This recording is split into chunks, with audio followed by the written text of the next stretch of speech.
Ele fez mais de 80 perguntas em alemão, que era a língua dele, ele era alemão, e também em latim. E as meninas respondiam com a maior simplicidade em português. Meninas simples, que não tinham cultura nenhuma, e respondiam a todas as perguntas que o padre fazia. Elas respondiam, que Nossa Senhora dizia e davam a resposta em português. Então, isso foi uma das grandes provas de que as meninas falavam a verdade. As perguntas eram feitas em alemão ou em latim e eram respondidas em português.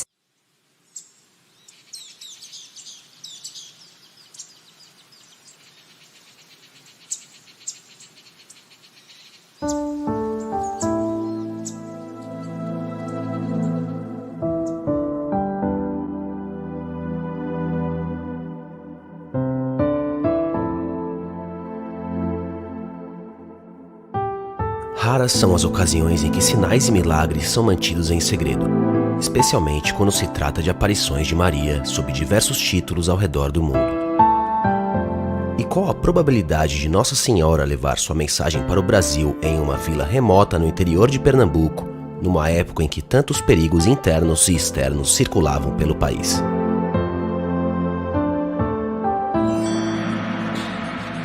Sabemos das aparições de Maria em Fátima, Lourdes, Cidade do México e tantos outros lugares, sempre pedindo oração, penitência e se comunicando com pessoas simples. Tão maior é a simplicidade da Mãe de Jesus em aparecer para duas pequenas meninas no sítio Guarda, em Simbres, no ano de 1936, e se deixar interrogar pelo padre, que mais tarde seria o responsável por tornar possível que a história fosse contada.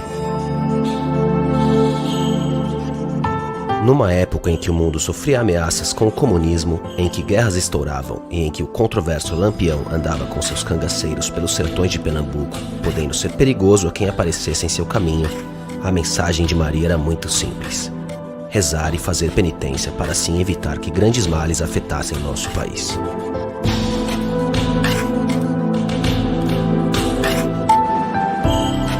Mas o que levou as duas meninas e o padre que investigou a aparição a fazer 50 anos de silêncio, mesmo com muitas pessoas sabendo do que havia acontecido naquele local? Como pessoas foram curadas e receberam tantas graças, e qual o sentido da mensagem de Maria para nós nos dias de hoje?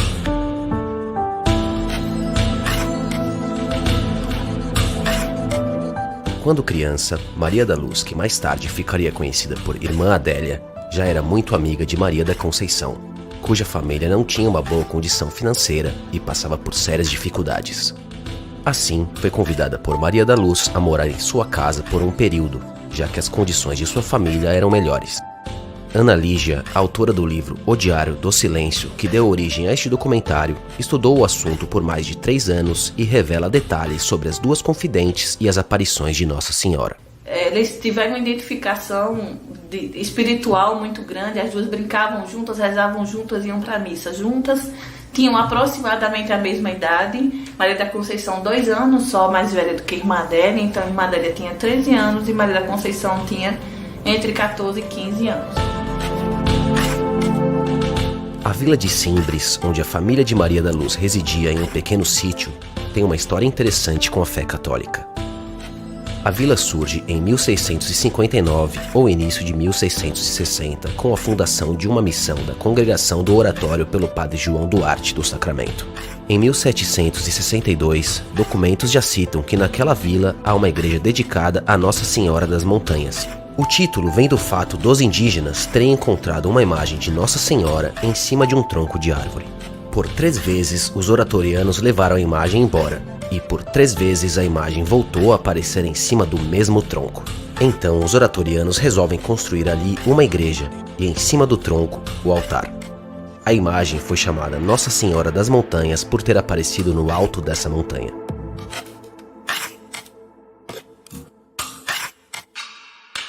No dia 6 de agosto de 1936, as duas meninas colhiam mamonas nas serras de Simbres, quando Maria da Conceição avista algo que mudaria para sempre a vida das duas e a história da região. Porque era uma mulher muito bonita, segundo elas, com uma criança no colo. Então elas se apressam para chegar perto dessa senhora, mas ao que consta dos relatos não houve diálogos profundos nesse dia, talvez uma breve apresentação, e elas correram para casa porque já era perto da hora do almoço. Quando chegaram em casa, logo contaram a Alta, mãe de Maria da Luz, que imediatamente pediu que seu marido fosse averiguar quem era essa senhora por medo de se tratar de um grupo de cangaceiros percorrendo as serras de Simbres. É então que identifica-se o primeiro milagre. Ela fica surpresa de como Maria da Luz e Maria da Conceição, duas crianças franzinas ainda, conseguiram chegar até o local que elas apontaram ter visto essa senhora. Era no meio de chique-chique, de cacto, no meio de pedras, lugar escorregadio muito perigoso, com muita dificuldade se conseguia chegar. E elas foram sem rasgar os vestidos, como relata o diário do Padre Kelly. A partir de então, inicia-se uma sequência de aparições que resultam em grande comoção popular, romarias e milagres. Foram mais de 40 aparições de Maria sob o título de Nossa Senhora das Graças, sempre com o mesmo teor, pedindo penitência e avisando sobre o risco do comunismo entrar no Brasil, além de devoção ao Sagrado Coração de Jesus e ao Imaculado Coração de Maria. Como esses comentários aumentaram por demais, a Igreja Católica achou por bem intervir em caráter de prudência e designou o padre José Kerler para ser o inquisidor dessas aparições.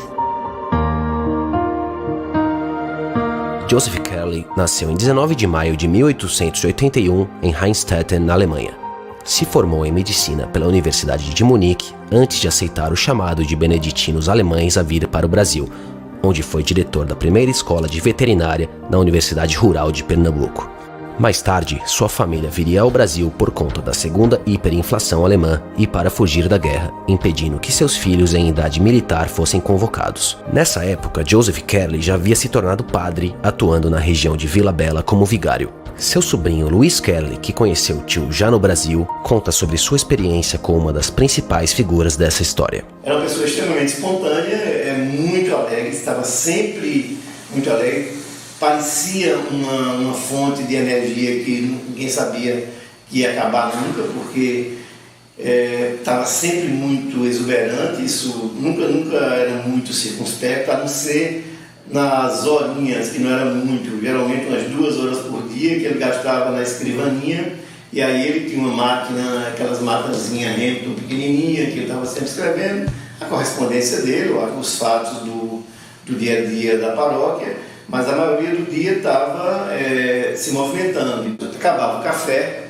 ele começava a parte de atendimento como médico, porque você sabe que ele havia estudado medicina na Alemanha e que ele veio para o Brasil para a fundação da Universidade Rural, veio com o curso de veterinária, que também é uma história até curiosa, mas vamos voltar para a rotina. Então, ele começava atendimento às pessoas que o procuravam que estavam doentes, por qualquer, às vezes não doença física, eu via que tinha muito de aconselhamento também, que hoje seria aconselhamento psicológico. O padre José Kerley foi muito cuidadoso, um homem muito culto como era, médico de formação, sacerdote por opção, uma pessoa que falava 5 idiomas perfeitamente. Então ele seguiu todo o protocolo que um inquisidor deveria seguir nesses casos de aparições, com algo mais, porque ele recorre a instrumentos de pesquisa que são completamente novos até os dias de hoje, dentro da historiografia da Igreja Católica, no sentido de investigar a veracidade de aparições marianas. E foi o porta-voz do céu para nós, porque foi ele quem assumiu todos os escritos, toda a resposta. Era ele quem, com muita fidelidade, ele escrevia o que as meninas ditavam, porque elas não sabiam escrever. Então tudo isso que nós temos é graças ao cuidado e o carinho do padre José Kerley, alemão. Para testar se as duas meninas diziam a verdade, Padre Kerley conversou com elas separadamente, sem que uma pudesse ver ou ouvir o que a outra dizia. Então o Padre Kerley pede para que Maria da Conceição suba ao local das aparições e, diante da aparição de Nossa Senhora, ele pergunta: aonde você vê Nossa Senhora? Onde você vê esta bela senhora, aliás? E aí Maria da Conceição diz, eu vejo à minha direita. Ele manda que Maria da Conceição desça e que suba Maria da Luz, que não havia escutado nada do diálogo, dada a distância em que estava. E aí ele pergunta a Maria da Luz, aonde você vê essa bela senhora? Maria da Luz, muito firme como sempre, diz, eu vejo à minha direita. Aí ele responde, não pode ser, porque a sua amiga disse que via à esquerda. Aí ela disse, ela vê à esquerda, eu não sei, eu vejo à minha direita. Ele fez mais de 80 perguntas em alemão, que era a língua dele, ele era alemão, e também em latim. E as meninas respondiam com a maior simplicidade em português. Meninas simples, que não tinham cultura nenhuma, e respondiam a todas as perguntas que o padre fazia. Elas respondiam, que Nossa Senhora dizia, e davam a resposta em português. Então, isso foi uma das grandes provas de que as meninas falavam a verdade. As perguntas eram feitas em alemão ou em latim e eram respondidas em português. No lançamento da primeira edição do meu livro, eu convidei um padre para fazer uma palestra no lançamento do livro, e ele veio, fez a palestra, um estudioso mariano. E aí, durante a palestra, ele falou, eu gostaria que vocês, porque haviam outros padres na plateia, nos ajudassem a decifrar teologicamente a aparição de Simbres. E aí ele citou um fato de que na pedra, um dos sinais deixados por Nossa Senhora é o número 4. E aí nós tínhamos várias teorias para esse 4. E aí ele falou algumas, porque assim, esse 4, ele é muito citado no livro de Padre Kerley, no diário que o Padre Kerley deixou, aliás, porque quando o padre pergunta para as meninas o que significa o 4, elas respondem que Nossa Senhora faz assim, aponta para o céu. E ele não entende. E ele volta a perguntar depois e ela faz o mesmo gesto, aponta para o céu.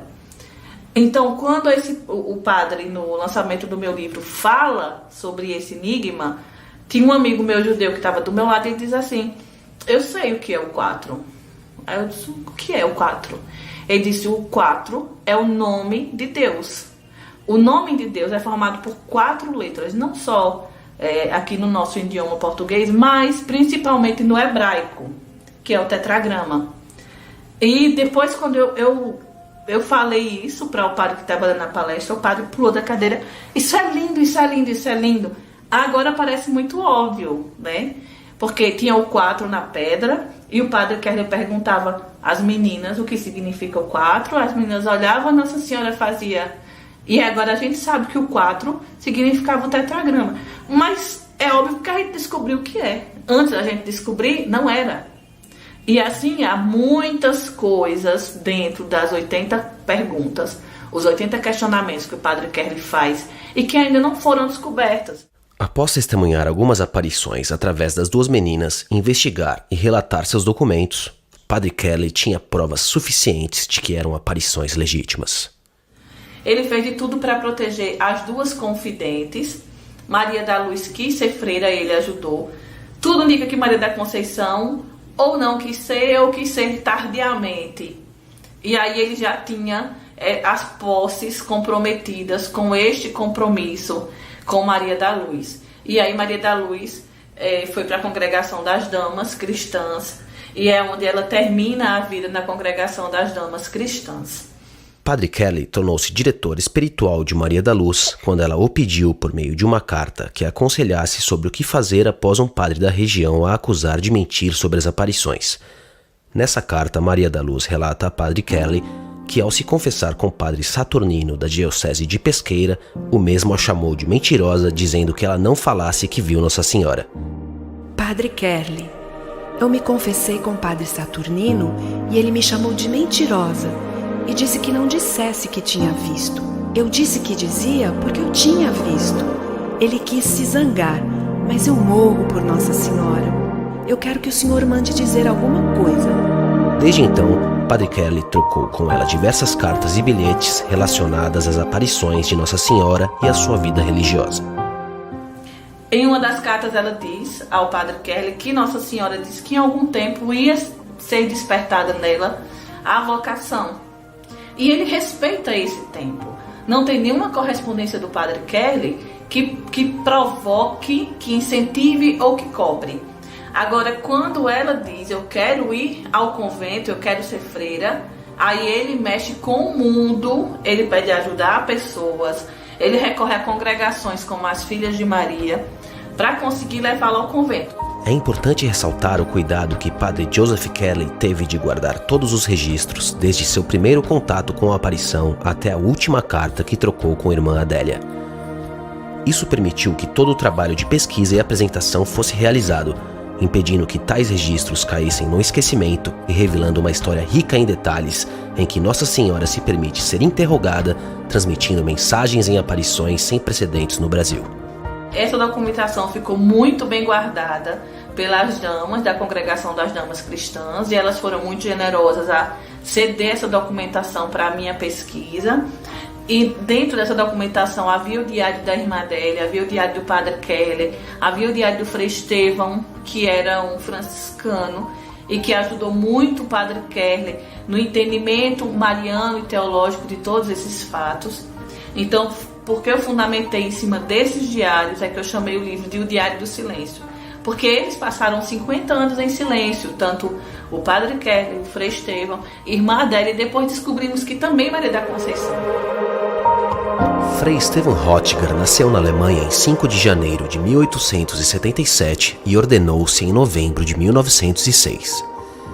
Era da ordem franciscana e residiu no convento de Pesqueira no ano de 1936, o que o permitiu acompanhar todos os eventos relacionados às aparições em Simbres e ajudar o padre Joseph Kelly na investigação dos fatos. Mesmo após sua morte em 23 de setembro de 1955, ele foi de extrema importância para os estudos sobre as aparições, pois deixou um diário minucioso sobre os acontecimentos em Simbres e foi nos seus escritos que se baseou o livro O Diário do Silêncio.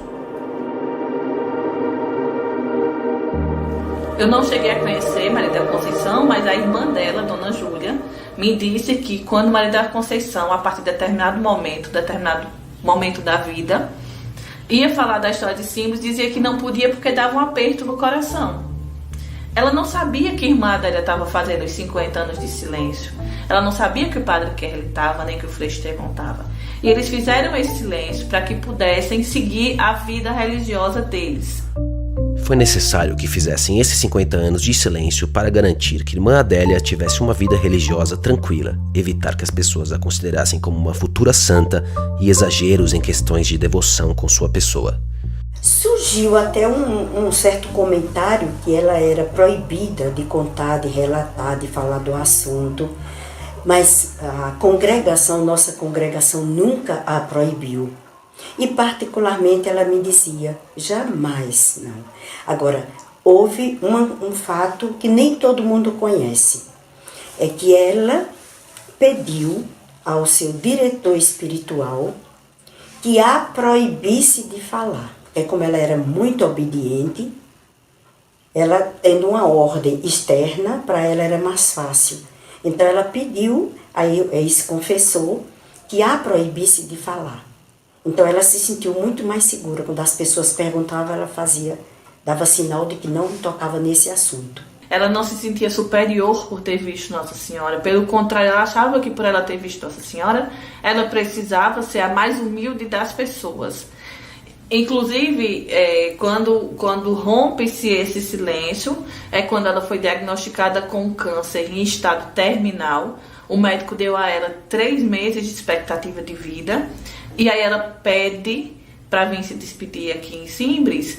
E quando ela vem se despedir do local, uma das freiras relatou a mim que ela chorava muito, muito, muito, porque ela teve um conflito muito grande naquele momento. Porque ela achava que, por ela ter feito aquele período de silêncio para que pudesse ter uma vida religiosa, cuidar dos pobres, ser reconhecida e tudo mais, apesar de que muita gente sempre soube quem ela era, ela podia ter impedido que muitas almas se salvassem ou se convertessem. Irmã Adélia, já gravemente doente e sentindo sua saúde enfraquecida, decide pedir à sua superiora, Madre Bernadette, que pudesse revelar às suas irmãs do convento a grande história das aparições, que ocorreram quando jovem no sítio Guarda, em Simbres. Então, convidou um grupo de irmãs para que ouvissem seus relatos. E como ela estava muito doente, ela pedia, naquela ocasião, uma oportunidade de ainda voltar lá ao sítio Guarda para que ela pudesse recuperar um pouco o seu pedido de perdão pelo silêncio que ela vivera durante muitos anos. E Madre Bernadette, na ocasião, consentiu. Disse que ela tinha todo o direito de convidar algumas irmãs que ela tivesse mais intimidade para acompanhá-la nessa viagem. Chegando lá, ela nos convidou a subir até o local onde tinha acontecido as aparições. Mas foi muito difícil. Na época, o acesso ao alto do monte ainda era muito difícil, com muitas pedras, degraus estreitos, num percurso muito íngreme. Após uma subida de desafios, chegaram ao alto do monte, onde Nossa Senhora havia aparecido mais de 40 vezes. Irmã Adélia, então, começou a falar e fez uma oração muito forte de desabafo. E ela pedia a Nossa Senhora perdão por todo o tempo que ela tinha se mantido em silêncio, não tinha comunicado, revelado aquela graça, aquele mistério extraordinário. E por isso talvez o Brasil não tivesse melhorado, porque ela não tinha transmitido a mensagem do céu. Minha Mãe do Céu, se é para que eu ainda possa revelar todo esse mistério, dizer às pessoas essas graças, então que eu ainda possa viver mais um tempinho. A senhora sabe que eu sou muito fraca, eu não sei sofrer. Mas se a senhora quiser que eu ainda espalhe essas bênçãos e graças, a senhora peça a seu filho, peça ao Pai, para me conceder ainda um tempo de vida aqui na Terra. Eu sou muito fraca para sofrer. Uma das provas que eu acredito na veracidade das aparições é o aumento de pessoas, né, que estão indo lá ao sítio Guarda. O número muito grande de pessoas que procuravam Irmã Adélia para aconselhamento familiar. Houve muita mudança de família, muita conversão pessoal. Nós temos aí em jornais, aí, mesmo, até no dia mesmo da morte de Irmã Adélia, a capela superlotada, a capela do Colégio Damas, e as pessoas iam dar os depoimentos, mas eram depoimentos constantes. Todo mundo queria usar o microfone e se pronunciava. E depois nós recebemos aí, tem até uns depoimentos de pessoas com curas através de orações, né? Filhas revelando, escreveram para nós. Nós estávamos juntando esses documentozinhos também e comprovando curas, melhoras de saúde, coisas assim muito fortes, mas muito convincentes. Nós temos inclusive provas dentro do próprio instituto, do nosso instituto, de curas de familiares nossos, de câncer, e de doenças muito graves e sérias, mas cura verdadeira, como o de Irmã Adélia mesmo. Quando voltamos daquela viagem que nós falamos, depois de algum tempinho, ela voltou ao médico. E o médico se surpreendeu e disse: o que é que houve? Não se explicava o que é que tinha acontecido. Ele era o médico dela, sabia que ela estava cancerosa, em alto grau, em instâncias talvez derradeiras. E de repente, ele disse: está curada. Mas ela foi curada e ainda viveu muitos anos depois, porque ela faleceu agora, aos 91 anos.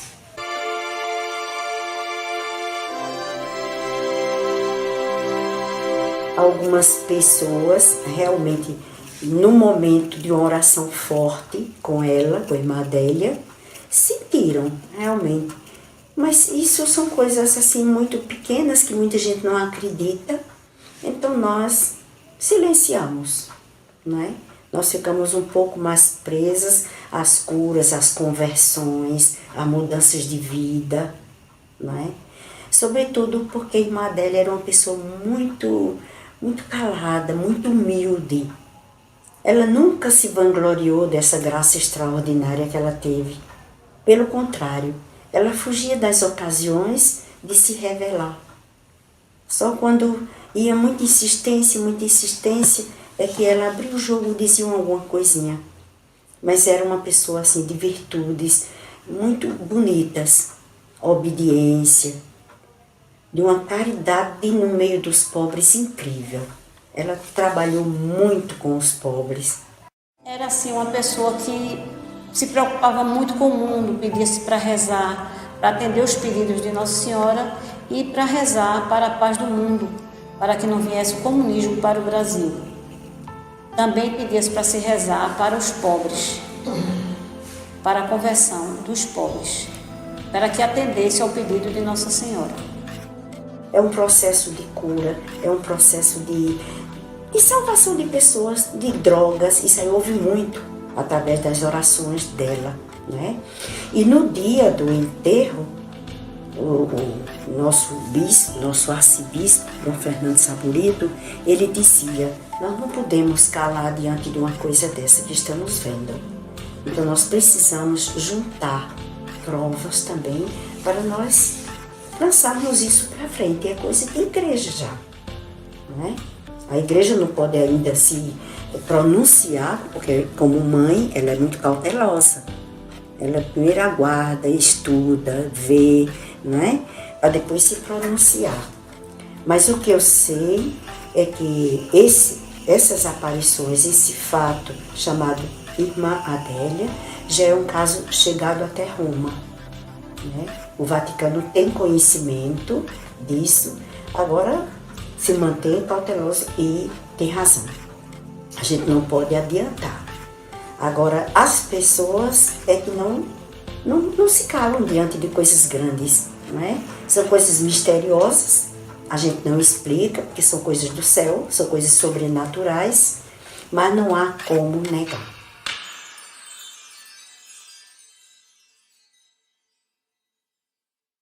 Em uma das perguntas que o padre fez, em latim, ele perguntava: o comunismo virá aqui para o Nordeste, para o Simbres? Nossa Senhora disse não.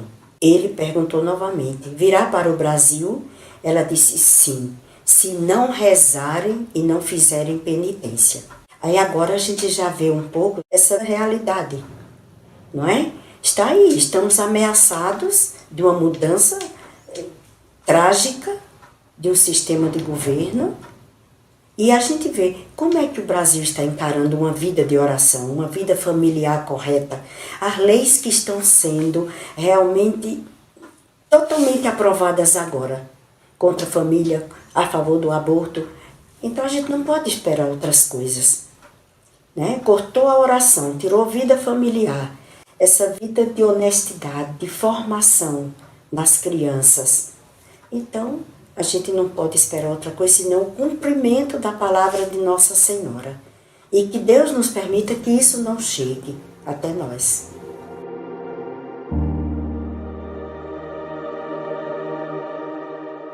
Eu me obriguei a uma pesquisa muito grande, que durou 3 anos.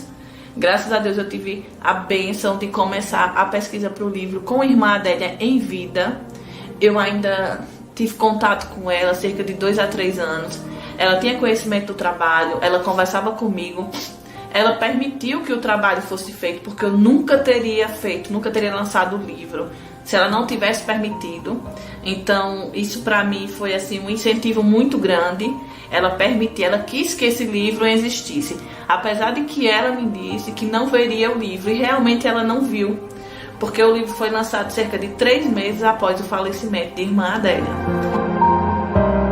Apesar de Nossa Senhora ter aparecido àquelas 2 meninas há mais de 80 anos, sua mensagem é atemporal e chega para nós em um momento importante de nossa trajetória.